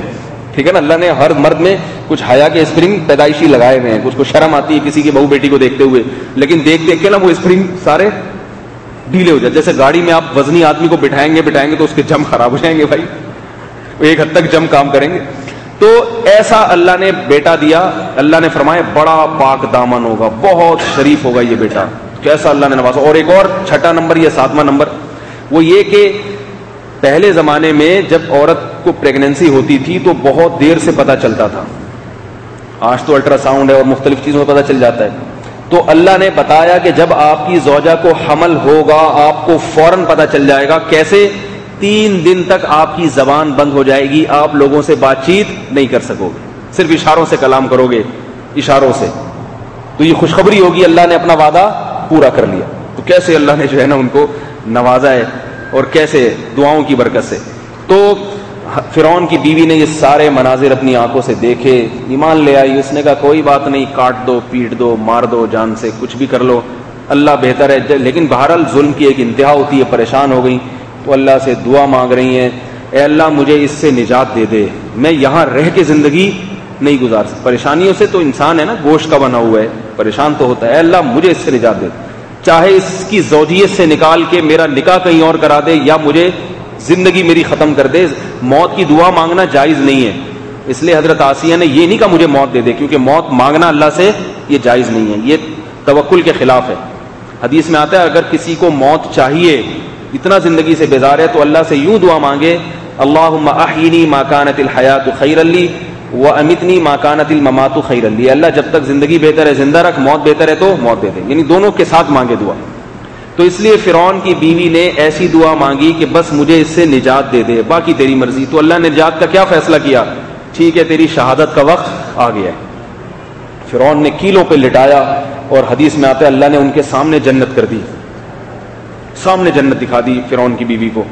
تو اور ان کو نجات دی اللہ تعالیٰ نے, شہادت ہو گئی تو جنت میں گئی, وہ ظلم سے نجات ہو گئی, اور فرعون کا بیڑا غرق ہو گیا. وہ رجل مومن جو ایمان لایا تھا اس کا بھی اللہ نے واقعہ بیان کیا, وہ پھر میں انشاءاللہ اگلے ہفتے بیان میں بتاؤں گا. کہ وہ بھی چونکہ اسی قوم کا آدمی ہے, اس میں قوم پرستی نہیں ہے, اپنی قوم کا ہو کے دوسری قوم پہ ایمان لا رہا ہے, اپنی قوم کا ہو کے دوسری قوم پہ ایمان لا رہا ہے, دوسری قوم کے پیغمبر پہ ایمان لا رہا ہے, اپنی قوم کی مخالفت کر رہا ہے. تو اللہ کو اتنا پسند آیا, پورے 2 یا 3 رکوع ہیں, اللہ نے صرف اسی کی باتوں کو نقل کیا. اس نے اسمبلی میں یہ تقریر کی, اس نے اسمبلی میں, آج کوئی اسمبلی میں لمبی تقریر کرے تو اس کو میڈیا جب کوریج دے گا جب اس کی کوئی اہمیت ہو, ہے بھائی, ایویں کوئی بھی اٹھ کے تقریر کرے تو میڈیا تھوڑی 2-4 باتیں بتائے گا, آج شیخ رشید نے یہ بڑکی ماری ہے, ٹھیک ہے نا, تو وہ آ جائے گی مارکیٹ میں اور لوگ کہہ لیں گے بھائی عمران خان نے یہ تقریر کی ہے, فلاں نے یہ تقریر کی ہے. پوری تقریریں بیٹھ کے کوئی بھی نہیں سنتا, لیکن اللہ تعالیٰ نے اس کی پوری تقریر قرآن مجید میں A to Z بیان کی ہے. یہ کہا اس نے, پھر یہ کہا اس نے, پھر یہ کہا.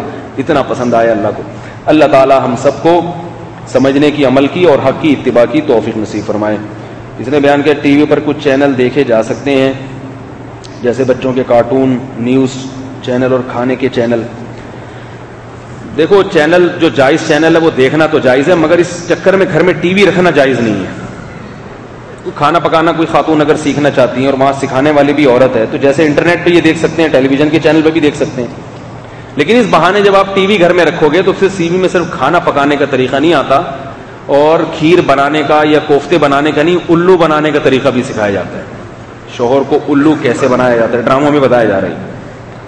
تو کچھ چیزیں تو وہ ایسی بنانا سکھاتے ہیں جو اچھی ہوتی ہیں، بہت ساری چیزیں وہ ایسی بنانا سکھاتے ہیں اور لاشعوری طور پر آپ سیکھ رہے ہیں. ٹی وی میں ڈرامے دکھائے جاتے ہیں کہ بہن بھائی سے بدتمیزی سے بات کر رہی ہے چیخ کے، عورت اپنے شوہر سے چیخ چلاق کے بات کر رہی ہے، تو یہ چیزیں عورتیں سیکھتی ہیں، وہ بھی اسی طرح بات کرتی ہیں. بیٹا ماں سے ایسے بات کر رہا ہے، تو یہ کلچر بگڑ رہا ہے. اس لیے اس بہانے ٹی وی گھر میں نہ رکھیں، انٹرنیٹ پہ دیکھ لیا کریں یہ چیزیں. کھانا پکانے کے طریقے سیکھ رہی ہیں خواتین، کھانا پکاتی پھر بھی نہیں ہے. ٹھیک ہے، کھانا پکانے کے طریقے سیکھ رہی ہیں، پکتا پھر آتا پھر بھی کہاں سے ہے؟ باہر سے ہی آتا. سال میں ایک آدھ دفعہ چلو کھلا لیا. کسی نے کہا صحابہ کرام نے کتنی شادیاں کی ہیں؟ بھائی 1.25 لاکھ کے قریب صحابہ تھے،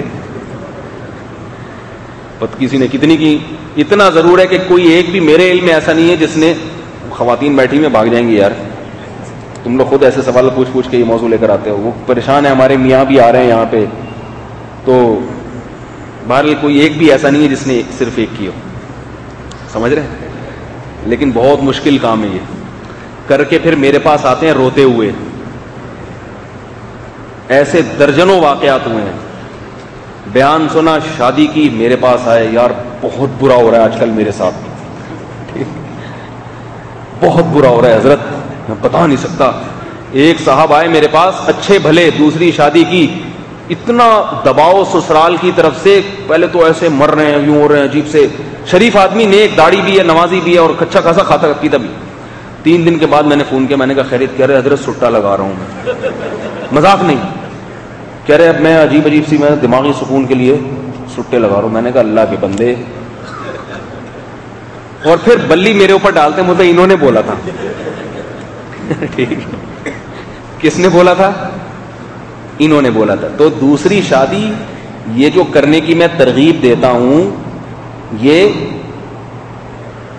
قربانی دینے کے لیے، جنت کے لیے. دنیا کے مزے نہیں ہیں اس میں، یہ ذہن میں رکھو. دنیا کے مزے ہوتے تو زرداری صاحب کی سب سے پہلے 4 بیویاں ہوتی. وہ تو ایک جب گئی ہے انہوں نے کہا یار چلو اپنی ذمہ داری پہ چلی گئی، شکر ہے. ٹھیک ہے نا، ورنہ وہ ایک اس کے لیے وہ ٹینشن بنی ہوئی تھی. ایک بیوی لوگ کہتے ہیں آج کل جو ہے نا سرگنجا کر دیتی ہے.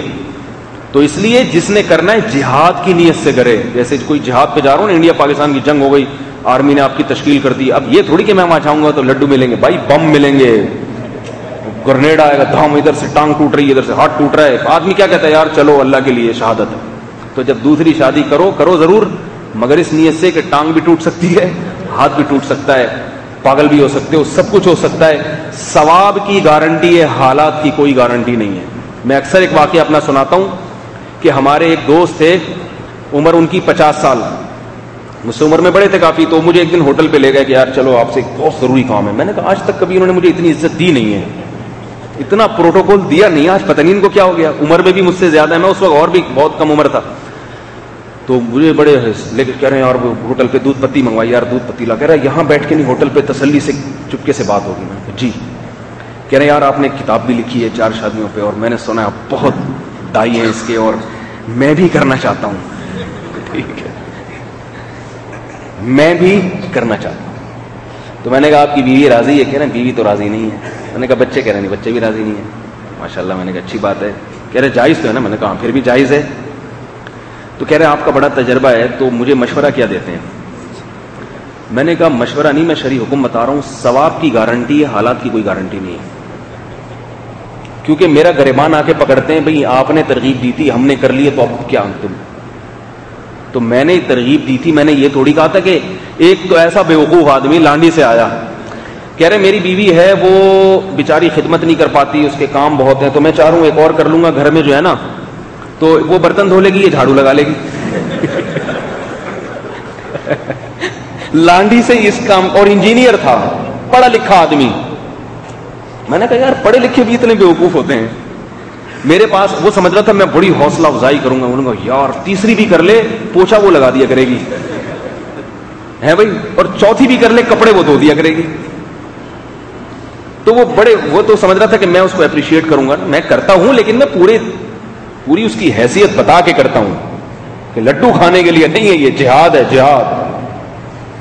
تو بہت اس میں مخالفت ہوتی ہے، ڈنڈے چلتے ہیں، سر پھٹتے ہیں، عدالتوں میں کیس چلتے ہیں. ہم نے جب کی ہم نے کہا ایسی کی تیسی، بس مر جائیں گے نا بھائی، مر جائیں گے. تو ہم تو مرنے کے لیے تیار ہو گئے تھے شہادت کے لیے، اور واقعی مرنے لگا تھا. ٹھیک ہے نا، واقعی مرنے لگا. میرے پیچھے بندوقیں نکل آئی تھیں، بندہ دکھاؤ ببو جان سے ماریں گے. ایسا کچھ ہوا ہے. میری والدہ کہہ رہی ہے بھاگ جا گھر سے، مار دیں گے جان سے. عجیب حالات ہو گئے تھے. یہ سب کچھ ہوتا ہے. ابھی تو آپ دیکھ رہے ہیں نا، ابھی تو ماشاء اللہ آ رہے ہیں، بیان کر رہے ہیں. ٹھیک ہے، تو اس کے پیچھے جو قربانی کہہ لیں یا حالات کہہ لیں وہ اللہ بہتر جانتا ہے. تو بڑا مشکل ہے. لیکن پھر بھی میں کہتا ہوں یار حوصلہ پیدا کرو، حوصلہ. کیونکہ عورتوں کو ضرورت ہے اس کی، مردوں کو ضرورت نہیں. عورتیں اتنی بیوہ، اتنی طلاق یافتہ، اتنی کنواریوں کی عمریں نکلتی جا رہی ہیں. یہ ان کو کیا کریں؟ ان کا کوئی حل ہے معاشرے میں کسی کے پاس؟ اس لیے کہتا ہوں. تو وہ آئے کہنے لگے یار میری ایک بیوی ہے گھر میں ہے نا، وہ جھاڑو لگا لے گی اور وہ اس کے برتن دھونے کا ٹائم نہیں ہے، تو اگر میں ایک اور کروں گا تو وہ بھی آ جائے گی. میں نے کہا ہاں. پھر میں نے اس کا مذاق پڑا. میں نے کہا وہ ایک سر دبایا کرے گی، ایک آپ کے پاؤں دبایا کرے گی. کتنی ہنسی خوشی آپ کی زندگی گزرے گی. تو میں نے اس کو بولا، میں نے کہا پاگل ہو رہا ہے کیا؟ میں نے کہا پہلی بات تو یہ کہ ایک گھر میں رکھنے کا تو دماغ سے نکال دو. میں نے کہا اگر آپ ان دونوں کو ایک گھر میں رکھو گے تو آپ خود کہاں رہو گے پھر؟ اور میں نے کہا اگر دونوں کو ایک گھر میں رکھا تو ایک ہیلمٹ خریدو، ہیلمٹ خرید کے گھر میں جایا کرو. بائک بغیر ہیلمٹ کے چلا لو، نقصان نہیں ہے. دو ایک گھر میں ہوئی تو ہیلمٹ کے بغیر اگر آپ گھر میں داخل ہوئے میری ذمہ داری نہیں ہے. ادھر ادھر چوٹ آ گئے اس کا علاج ریپیئرنگ ہو سکتی ہے، سر کی چوٹ کی ریپیئرنگ نہیں ہوتی. کیا آپ کس قسم کی باتیں کر رہے ہیں؟ آپ تو اتنی دبی. میں نے کہا یہ تھوڑی تکلیف دیتا ہوں اللہ کے بندے. ایک سر دبا دے گی، ایک پاؤں دبا دے گی، ایک جھاڑو لگا دے گی، کپڑے دھو دے گی. تو اس طرح کے لوگ ہیں. تو میں نے ان کو بولا، میں نے کہا بھائی حالات کی کوئی گارنٹی نہیں ہے، ثواب کی آخرت میں جنت میں جائے گا اگر برداشت کر لیا. آخرت میں انشاءاللہ. اللہ ایک نے کسی نے لطیفہ سنایا نا کہ ایک جنت میں جو ہے نا، ایسے ہی لطیفہ ہے یہ کہ بھائی وہ ایک فرشتے کھڑے ہوئے تو حساب کتاب کیسے ہو رہا ہے، ادھر آؤ بھائی. ہاں بھائی کتنی شادیاں تھیں؟ ایک شادی ادھر جاؤ جہنم میں، چلو چلو. دوسرا آیا بھائی کتنی شادیاں؟ ایک شادی ادھر جہنم میں. ہاں بھائی کتنی شادیاں؟ دو، ادھر چل جنت میں جائیں آپ. کسی نے اعتراض کیا یار یہ کیا، یہاں تو نہ نماز کا سوال ہو رہا ہے نہ زکات کا سوال ہو رہا ہے، ہم نے تو بہت کچھ سنا تھا، صرف شادیوں کی تعداد پوچھی جا رہی ہے.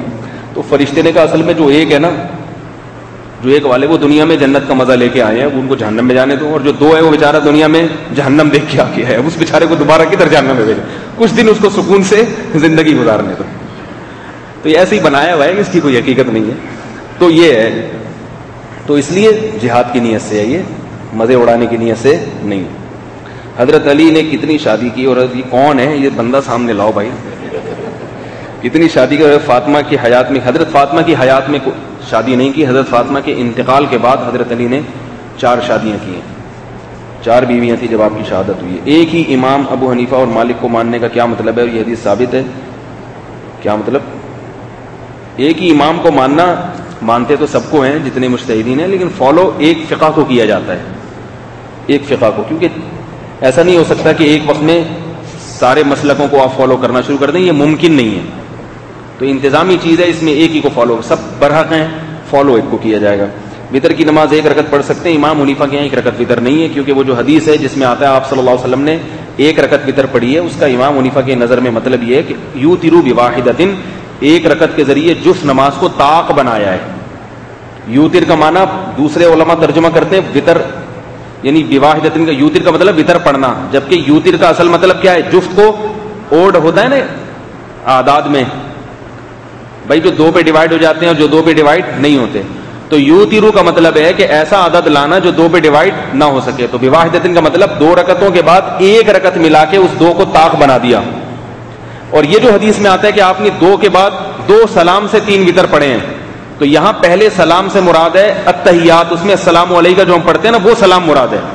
کیونکہ صحیح مسلم کی حدیث ہے، حضرت عائشہ سے مروی ہے، کان النبی صلی اللہ علیہ وسلم یوتر بثلاث لا یسلم الا فی آخرہن.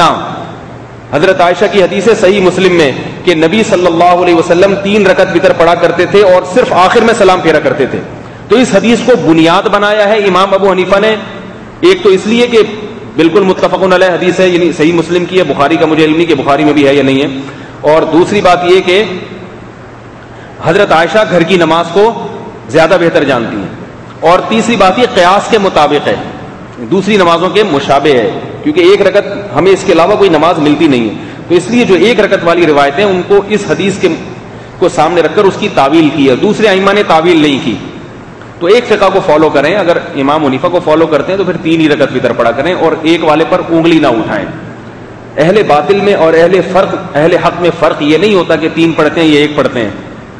اہل حق 3 بھی پڑھتے ہیں, اہل حق میں ہمیشہ سے 1 رکعت والے بھی رہے ہیں. لیکن باطل وہ ہوتا ہے کہ وہ 3 والے پر اعتراض کرے یا 3 والا 1 والے پر اعتراض. یہ نئے فرقے جو آج کل پیدا ہو رہے ہیں نا, یہ دوسروں پہ انگلیاں اٹھاتے ہیں کہ تیری نہیں ہو رہی میری, میں حدیث کے مطابق پڑھ رہا ہوں, تو حدیث کے خلاف کر رہا ہے. یہ غلط ہے. دعائے قنوت رکوع سے پہلے اور رکوع کے بعد پڑھتے ہیں, کون سا طریقہ صحیح ہے؟ فقہ حنفی میں رکوع سے پہلے ہے, امام شافعی کے ہاں رکوع کے بعد ہے. امام صاحب اگر عورتوں کی نماز کی نیت نہیں کرتے تو عورتوں کو ان کے پیچھے نماز پڑھنی چاہیے. ہاں, ہو جائے گی. عورتیں امام کے پیچھے ہونے کی نیت نہ کریں تو ان کی نماز ہوگی. اگر وہ عورت امام کی اقتدا کی نیت نہیں کرتی تو اس کی پھر اپنی نماز ہوگی, امام کے پیچھے وہ والی نماز نہیں ہوگی. اگر پھر بھی امام کی رعایت کرتی ہے تو اس کی اپنی نماز باطل ہو جائے گی. سمجھ رہے آگے نا بات؟ کیونکہ اتحیات کے بعد اس کو کھڑا ہونا تھا, وہ نہیں ہو رہی کھڑی. اگر امام صاحب جب کھڑے ہوں گے تو بھائی جب آپ نے نیت ہی نہیں کی ہے امام کے مقتدی بننے کی تو آپ کی تو اخپل نماز ہو رہی ہے نا. پھر اخپل طریقے سے آپ نماز, اخپل پشتوں کا لفظ ہے, اخپل طریقے سے نماز ہو رہی ہے تو پھر نہیں ہوگی. تو نیت کر لیں تو صحیح ہے, جماعت کا ثواب مل جائے گا. میں دین سے دور ہو رہا ہوں, اکثر دن میں 1-2 نمازیں بھی چھوٹ جاتی ہیں, پہلے ایسا نہیں ہوتا تھا. علماء کی, بزرگوں کی صحبت اختیار کریں, تبلیغ میں وقت لگائیں اور ایک دفعہ ہمت کر کے کھڑے ہو کر 50 رکعت نفل پڑھ لیں اپنے آپ کو سزا دینے کے لیے. ہمت کر لیں 50. اس سے کیا ہوگا؟ نماز سے نفرت اور وحشت ختم ہو جائے گی. یہ حقیقت ہے. جو کام نہیں ہو رہا نا وہ ایک دفعہ بہت زیادہ کر لو تو وہ پھر ہونا شروع ہو جاتا ہے. اور تبلیغ بہت بہترین چیز ہے تکبیر اولیٰ کا پابند بنانے کے لیے. میری بیوی کا 2 بار آپریشن ہے, بیٹیاں پیدا ہو چکی ہیں, ہم چاہتے ہیں اللہ ہمیں بیٹا عطا فرمائے, تو دعا بتا دیں یا کوئی عمل بتا دیں. دعا کریں اللہ سے جیسے زکریا علیہ السلام نے. میں آپ کو پتہ ہے وظیفے نہیں بتاتا, اللہ سے دعا مانگے اللہ تعالیٰ ہمیں نیک صالح بیٹا دے دے. سبحانک اللہم و بحمدک نشہد ان لا الہ الا انت نستغفرک و نتوب الیک.